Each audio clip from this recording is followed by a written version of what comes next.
What's up, y'all? It's another D-Styles Extra Point Vlog 12, Part 3. Talking about this disappointing offense. Let's start with the quarterback. Cooper Rush, you was a waste of $6 million of cap space for a 2-year deal. I think it was a 2-year deal worth $6 million or something like that. That guy would be the most wasted $6 million that EDC, Eric DaCosta, as the GM, spent to get a backup, especially Cooper Rush. He is so overrated. Last game was bad, the 3 interceptions. I know 2 of them wasn't his fault, and then 1 of them was, but that interception early on, terrible. And every time the pressure comes, every time the pressure and defense get in his face, he just can't scramble. He just stiff or something. He just can't move. He moves. He can't get out. He barely got off that one. It was a rush where he slipped the defender, and then he got it to Mark Andrews. Like, he just kept hitting Andrews. Like, he wasn't hitting nobody else. He was even checking it down and giving it to Andrews.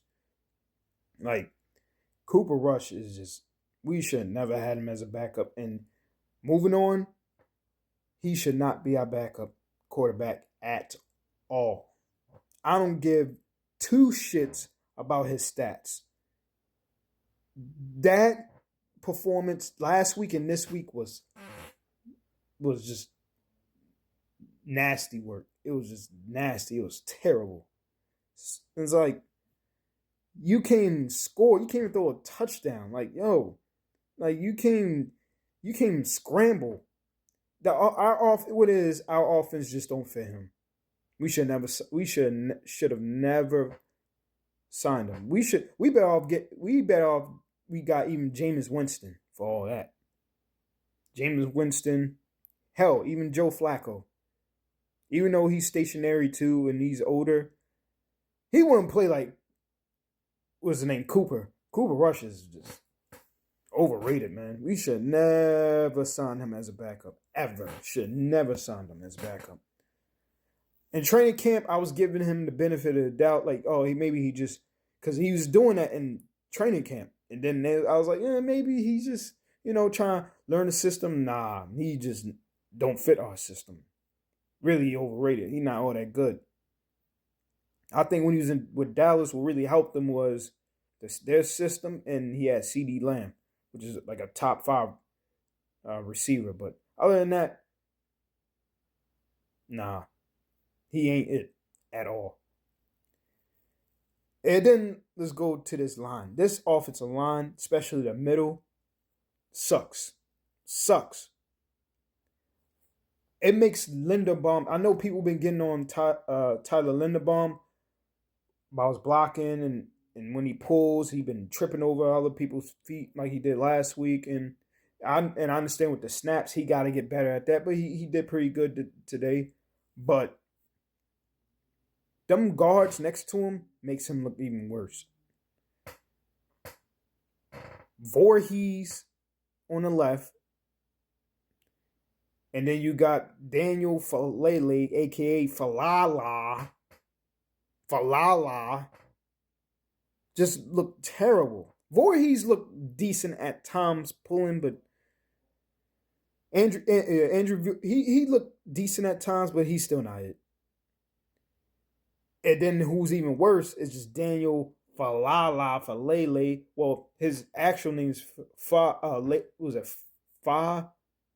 Daniel Falele or something like that. But everybody been calling him Daniel Falala, especially because of Rave Kingdom, Ravens fan.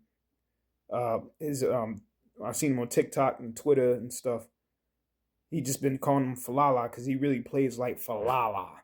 Every time you see him on the ground, you 6'8", 370, and people's knocking you on your ass each and every play. You're too slow. You can't get out of your stance. You whiffed a lot. Somebody's manhandling you. Like, come on, I don't know what John Harbaugh is looking at. Stop sticking to all your projects that you've been, because he been knowing Falele since he was, I think it was in high school or something. Australia or something. I don't know if he's an international player or something, but they've been having him as a prospect for years, even before he went to college. So this is a hardball plan. That's why he's sticking with him. But I'm telling you what, you need to get him out of the game. Period. Him and Voorhees, aka they call him. Well, I ain't gonna say it. But Falala and Voorhees, both of them, you gotta get them out. We need new guards right now. Hopefully, Emory Jones, the rookie we drafted, will come back finally after being out for basically most of the year with that shoulder. He had shoulder surgery and stuff. Hopefully, he can be a guard, hopefully, or a tackle, because especially with Stanley not 100% again. He went out with that ankle. I don't know what's going on with Stanley, but Noteboom, his backup, I think Joseph Noteboom, I think that's his name. I don't know if that's his first name, but Noteboom, another terrible lineman. You a veteran and you playing like that, he whiffed on a couple of blocks. He just looked terrible too. I'm like, yo, we got some terrible ass linemen. The only good decent ones was Rosengarten and Linderbaum. And Rosengarten hadn't been actually all of that good, but in his soft as this is second year. But I think it's because the guard play got worse. It seemed like when Falele lost 20 pounds, it's like he's weak now. At least last year, I didn't see him get put on his butt as much as this year. This year, he's getting put on his butt. He's freaking whiffing. He's falling. I'm like, this is terrible for a 6'8" guy to be 6'8", 370, and you playing like that. Nah, man, you got to get out the game, man. I'm sorry. Because I'm telling you what, on any other NFL team, you will not start. You probably only make the practice squad. That's how bad he looked. I think Voorhees will make a practice squad, but he's not a starter. I'll say that. For Falele, he wouldn't even make the practice squad. He'll get cut from the practice squad. That's how bad he is. It's terrible. And blame the head coach, John Harbaugh, looking disappointing, closing his eyes, like I subconsciously predicted for some reason. I was in a positive way, but it was a negative way. But hey, what can I say?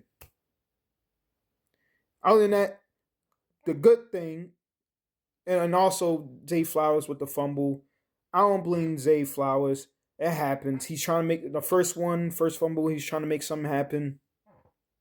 You know, you just got covered up. You know, if you're gonna go east-west and then go, do what he do, because that's what he's known for. But got a hold onto the ball.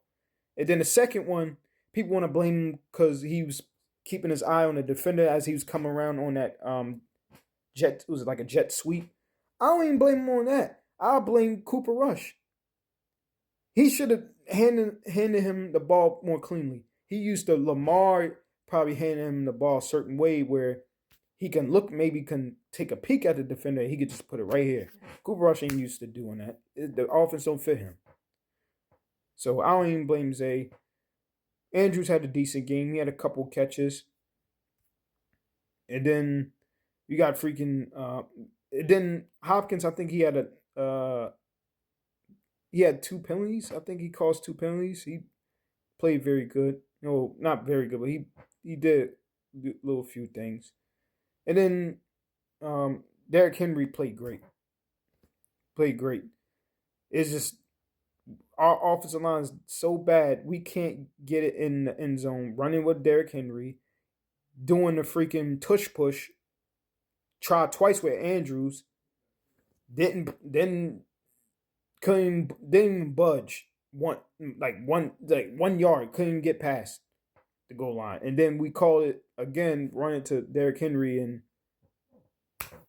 84, the fullback, I don't know his name, that's backing up for what's his name, Patrick Ricard. He just looked he just missed his block. And Derrick Henry went down and he got tackled short of the goal line. Our offensive line can't block can't block nothing. They can't. The offensive line so bad we can't block. We can't block a damn. We can't block shit. Period. We can't block shade out. We can't block sun. They can't block the shade. They can't block the sun become shade. If that makes sense. They can't block shit. They can't block out noise. They can't block out nothing. That's how bad it is. But other than that, that was the offense. Disappointing. Couldn't score a touchdown. Scored one field goal. The whole game. And then Tyler Huntley came in at the end. We should have had Tyler Huntley. We probably maybe would have won with Tyler Huntley, but we didn't. And we waited till all the way, fourth quarter? Put Tyler Huntley in. He scrambled. He actually did something that Cooper Rush can't do and rush. I mean, get out of the pocket. Rush get out the pocket and run. But it was too late by that time. And then our offensive line got him sacked like twice in a row. So it was like, it is what it is, man. So we lose. 17-3. Offense can't score. Defense did decent enough for us to win. Special teams did good too. LaJohntay Wester had a good return. Yeah, he fumbled on the one before, but got called for a penalty and he made up for it. So I'm not worried about LaJohntay Wester. He looked great. He's going to break one for a touchdown soon. But other than that, this is part 3 recap of the offense. Next week, bye week, EDC get cooking. Bring some people in. And Lamar, we need you now more than ever. We 1-5. I still hold on to a little hope. I'm not going to go off. I wasn't going to go off because how the defense played. We didn't get blown out, so I wasn't going to go off as I said I was going to do last week. But other than that, let's regroup in a bye week.